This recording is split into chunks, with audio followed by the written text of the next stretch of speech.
pull the fire alarm, and then they come over the intercom saying, everyone, there's an active shooter on campus, shelter in place, barricade your doors, do not leave. Okay.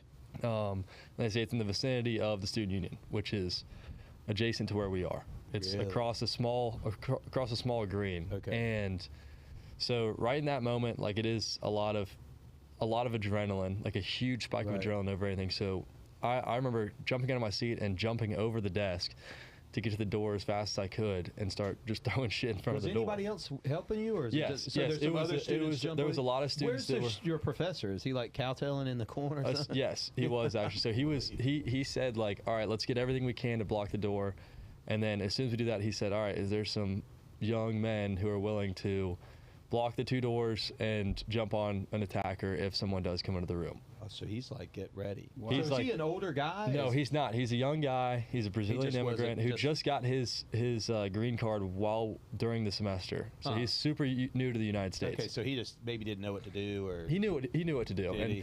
And so all we can do really is block the doors. But the biggest problem is the doors open out.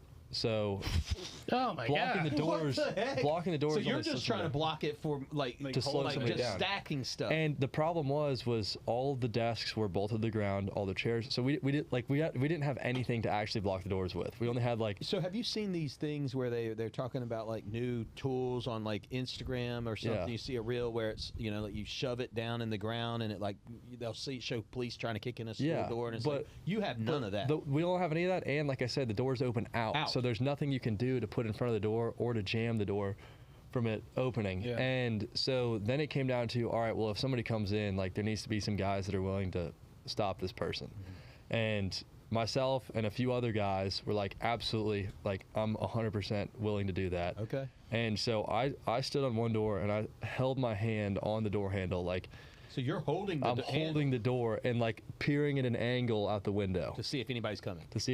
And so once the room's locked down, the first thing that goes through my head is make sure Sophia is okay, my girlfriend. Mm-hmm. I knew that she was going to be going to campus soon, and the last thing I wanted was for her to be outside. Mm-hmm. So first thing I did as soon as our room is locked down is text my girlfriend, like, all caps, stay home, do not leave your apartment under any circumstances. There's a shooter on campus. I'm okay, but do not leave.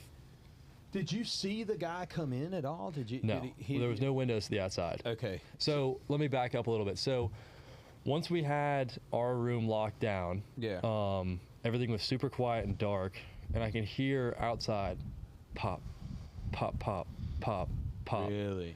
And my initial thought was, those aren't gunshots, like, it's something else. And I thought more in, like, I am very familiar with firearms. I'm a firearm advocate, you know, and the more I thought about it, I seriously thought, like, shit, this is just starting, you know, because my hope was that by the time we had everything locked down, that the situation had already been handled. And we're all locked down. I hear this and I'm like, oh my God, this seriously just began. He's not down. He's not down. And then there's reports, there's talks of there being multiple people. Right. And so now flash forward, so I text my girlfriend, make sure she's okay, and then tell my parents and my sister. I'm like, look, this is what's going on. I'm okay. What time in the morning was this? Do you remember? Oh, this is my first class of the day, so it's probably around 10:30 or 11 o'clock. You know, because I remember doing on a Thursday. I remember doing editing some podcasts, and I remember like it blowing up on my phone. Yeah. Like active shooter FSU, because I remember texting your dad. Yeah, and you texted me too, and I do appreciate that. Yeah. I texted you right away. I was like, dude, are you okay? And I didn't realize like you were like right. Yeah, we were the hot zone. Hunkered down. Yeah, and.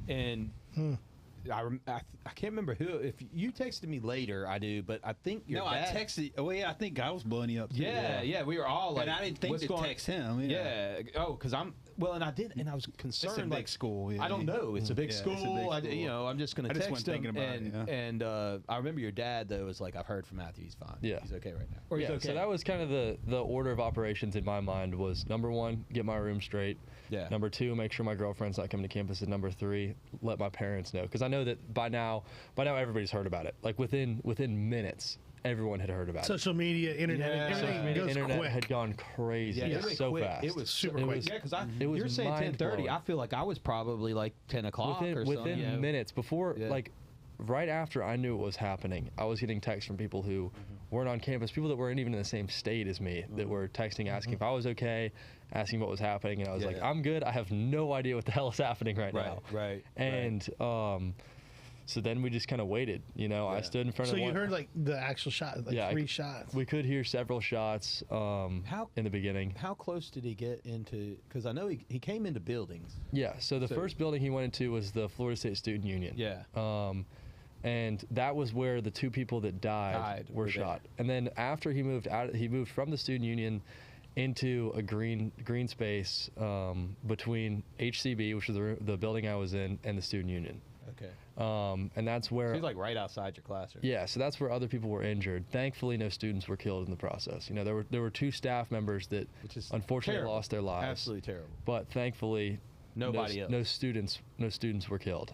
There were some people that were seriously hurt, but thankfully nobody was killed. How was the confusion and the chaos in the room? Because it seems like you guys moved very quick. Yeah. And what I want to ask you about, because you've grown up in a world like, I mean, I'm telling you, I was in high school when I heard of a school shooting happen, and they're very rare when we grew up. Rare. Very rare. I mean, it happened, but it's rare. Now it is something that you've grown up in a culture and a generation where this is like, this happens more than you realize, and with the media being the way it is, we were just saying how, like, you know, 100 years ago we didn't have the media like we have now. So the violence has happened all the time. You're seeing violence in real time on the phone. But you see it real time now. Yeah. So you've seen this and heard it. Do you think that is one reason why y'all came in? Because the old school thing, like, nobody knew what. Yeah, there we was knew no exactly playbook. what to do. It's like you knew what we to knew do. exactly what to do. And why did y'all talk about this? we've been trained what to deal in that situation since we were in middle school. Really? Oh yeah, we have had active shooter drills. I can remember all the way as far back as like 7th and 8th grade, because I was in 8th grade when the Parkland shooting happened. Okay, that's right. And, wow. And right. that was a really horrific one. And one thing that's super sad is I have a lot of friends and fraternity brothers who lived through the Parkland shooting and then lived through the Florida State shooting, and so it was their second one. So you bring up our training, and that's one big reason I wanted to come on here today, was because as students, we're trained from a super early age. One thing that also needs to change is there needs to be more training for parents on what to do, because one of the biggest problems we had when we were hunkered down, when we were as silent as possible, we didn't want anyone to know that there was people in this room. No phone calls, right? We don't want to hear ringers. That's the biggest thing is parents don't know, do not call your kid, because the worst thing that can happen is you're quiet, you don't know if somebody's outside, and then a phone starts ringing. And phones were ringing like crazy over in there. And like, were you telling each other, yes, like, turn your phone down, turn your ringer down? They should have been on vibrate anyways. Y'all's in class. Exactly. So why are they even on? Yeah. So there were people whose ringers were on, and it was like, dude, turn that off. And I texted my parents, do not call me. So that's one thing that needs to change. And my mom is actually trying to do something for that, is like parent education. Yeah.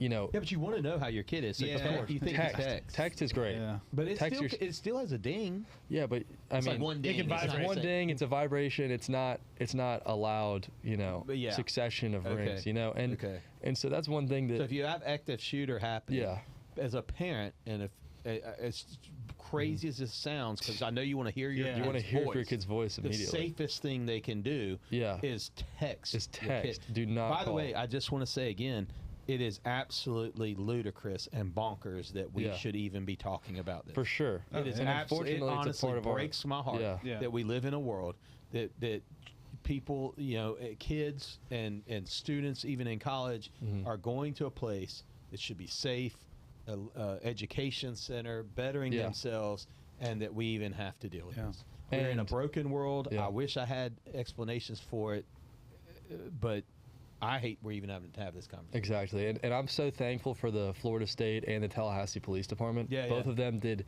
incredible jobs of. They shut it as quickly as long as it seemed for you. For me, it seemed like an eternity. Yeah. How long do you think it was from the time of the first shot to them shutting it down?